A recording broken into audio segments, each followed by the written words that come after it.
30 नोव्हेंबरच्या आत हे काम करून घ्या, नाहीतर तुमच्या कुटुंबात जो कोणी पेन्शन घेत असेल त्याची पेन्शन पूर्णतः बंद होऊन जाईल। आता भारत सरकारने एक नवीन अनाउन्समेंट केली आहे। याच्या अंतर्गत सर्व पेन्शन धारकांना त्यांचं जीवन प्रमाणपत्र हे सबमिट करावं लागणार आहे। साध्या भाषेत जे पेन्शन धारक आहे ते जिवंत आहे की नाही हे सरकारला त्या जीवन प्रमाणपत्रावरून समजणार आहे। आता हे जीवन प्रमाणपत्र तुम्ही मोबाईलवरून सुद्धा सबमिट करू शकतात।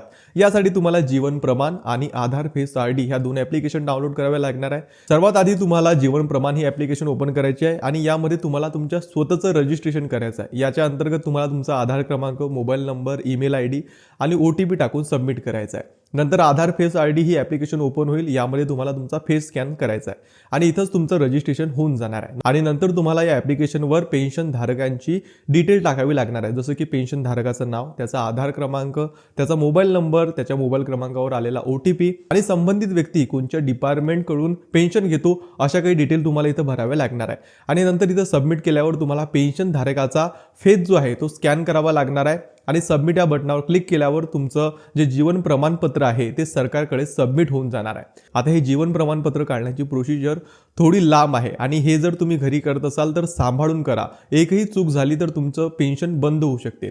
त्यामुळे तुम्हाला जर ही प्रोसेस जमत असेल तर घरी करा, नाहीतर तुमच्या जवळच्या आपले सरकार किंवा सायबर कॅफेमध्ये जाऊन तुमच्या कुटुंबातील पेन्शन धारकाचं हे जीवन प्रमाणपत्र सबमिट करा आणि जास्तीत जास्त लोकांपर्यंत ही महत्त्वाची माहिती शेअर करायला विसरू नका।